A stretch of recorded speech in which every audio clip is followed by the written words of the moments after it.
Hi everyone, my name is Mark Tyndall, and it's a pleasure to speak to you today from my home in Vancouver, British Columbia.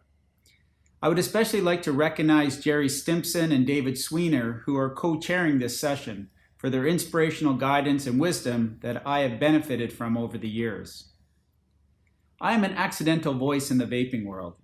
I am an infectious diseases doctor by training, and my research career has focused primarily on HIV treatment and prevention. For over 20 years, this work has focused on harm reduction for people who inject drugs. For the most part, my world of harm reduction did not include cigarette smoking. In fact, I always considered that smoking cigarettes was a form of harm reduction. Among the thousands of people that I have met who inject drugs, essentially everyone smokes cigarettes. For them, nicotine was a way to fill the time and calm the nerves in between fixes. However, at the same time, it was painfully obvious that cigarettes were killing people, more than HIV, more than hepatitis C, and even more than the catastrophic overdose epidemic that has been sweeping through North America.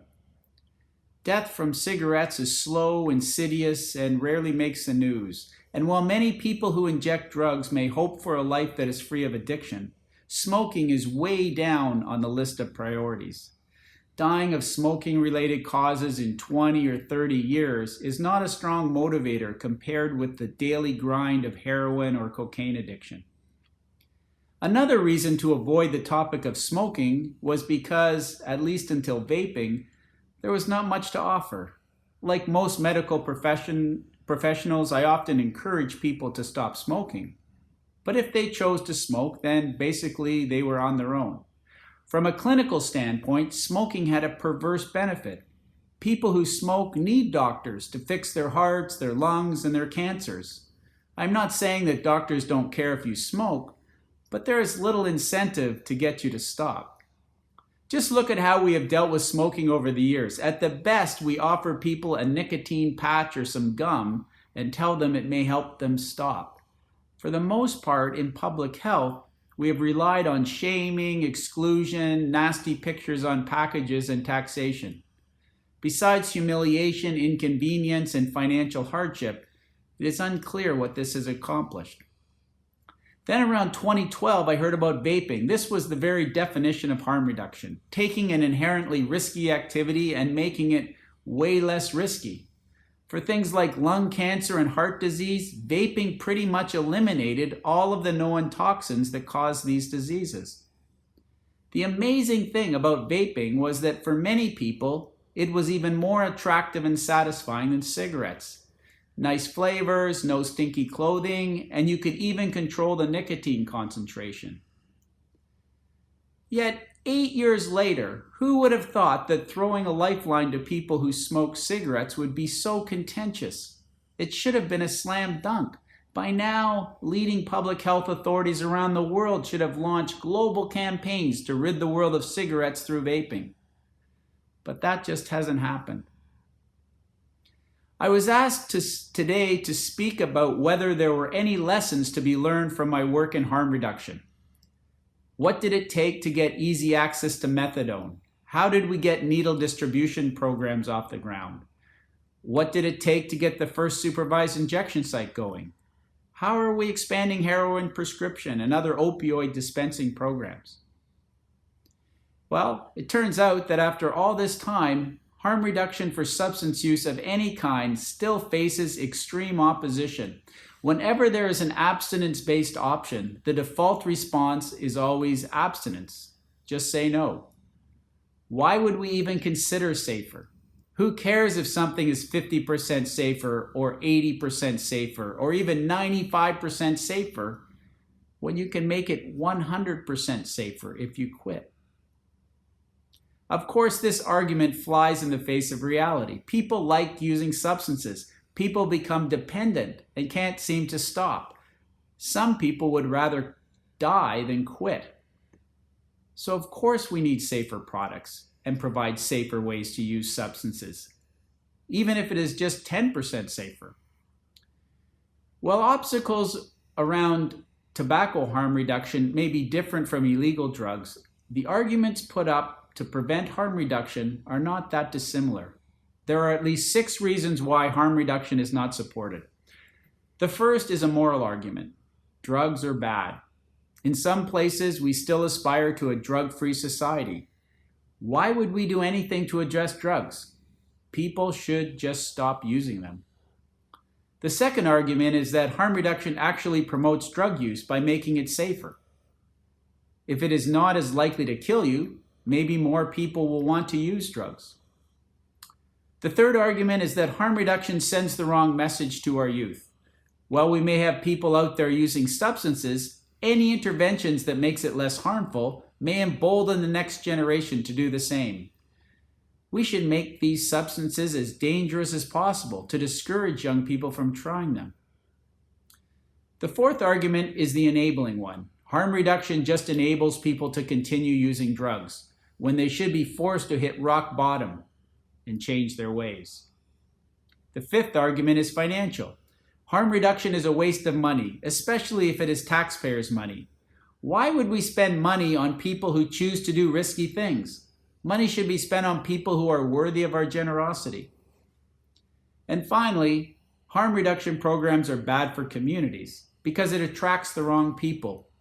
We do not want needle exchanges, cannabis shops, or vape shops in our neighborhood. Now, if this wasn't a formidable enough list already, there are even more obstacles for tobacco harm reduction. For one thing, it runs against a very well-established cessation narrative. Many countries believe that they are on the right track as they see the prevalence of smoking slowly declining. According to this narrative, the status quo is working already, and vaping just complicates things. Well, in fact, this downward trend in smoking prevalence is driven by people who are dying prematurely from smoking. Of course the prevalence is slowly going down as we watch people die. That's not a victory when we have the opportunity to save lives. Progress should actually be declared when we see the prevalence of nicotine use go up. And that means less people are dying. This abstinence-based narrative is also alive and well in our leading public health agencies. So much damage was done by the irresponsible reporting around the EVALI outbreak in the US, which turned out to have nothing to do with vaping nicotine. The CDC and the WHO used this tragic event and the moral panic that followed to undermine the fact that vaping was much safer than smoking. And actually, their response caused people to go back to smoking cigarettes. People deserve much better guidance and leadership from these influential agencies. Then there is the tired old narrative used by many of my public health and medical colleagues that we just don't know if vaping is safe. Where are the long-term prospective studies? Sure, we need studies, but only time will provide this. While we wait for these studies, it doesn't mean that we shouldn't do anything. In the case of cigarette smoking, we know that 50% of people die from chronic use. That prospective data is what we should be focusing on. Another obstacle is the fear of big tobacco. No one should be defending the deadly profit-driven strategies of tobacco companies, but taking some moral high ground when so many lives are at stake only hurts the people who are dying from smoking. If we truly want to shift away from cigarettes in any reasonable period of time, we must engage tobacco companies and support them in their efforts to eliminate cigarettes. We can do this while continuing to tighten controls around global cigarette production and promotion.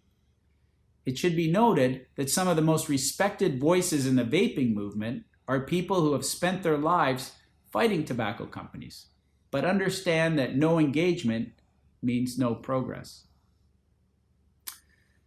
So what have I learned from my life in harm reduction? Most importantly, I have learned that change comes from the bottom up. The role of drug users and direct community action has been critical to the harm reduction movement. For vaping, the passion shown by people who have truly had their lives changed must be heard. Much of my education around vaping has involved people who use personal stories and experiences to create a voice for those who vape. We Vape, We Vote is an example of this type of activism. Vaping organizations must come together with a common purpose and a united message. We do need more data. Although opposition to harm reduction, especially tobacco harm reduction, is mainly ideological, robust scientific evidence is critical.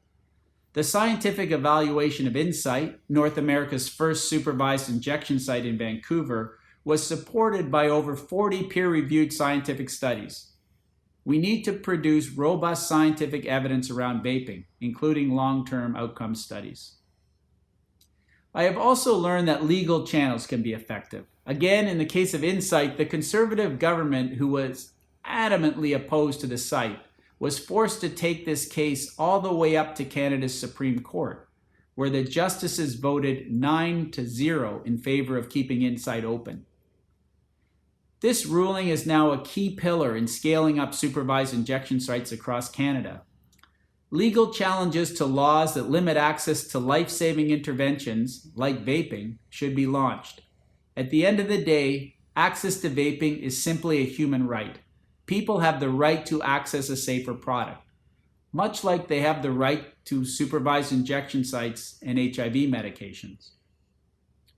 We also need enlightened political leadership in this space. While political leaders and policymakers are largely driven by public opinion, there are exceptions, and we need to be searching them out and providing information and support. Helping smokers is never going to be politically popular and must be approached as any other issue that impacts a minority of people. Cigarette smoking is by far the greatest self-inflicted health crisis of our time. Even the worst global models for COVID-19 deaths are insignificant by comparison.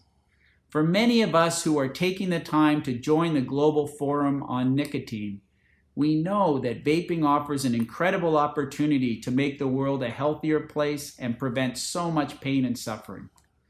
We must boldly push past the obstacles in front of us.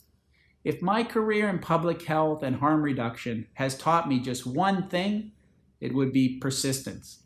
We must persist. We are on the right side of history. Thank you.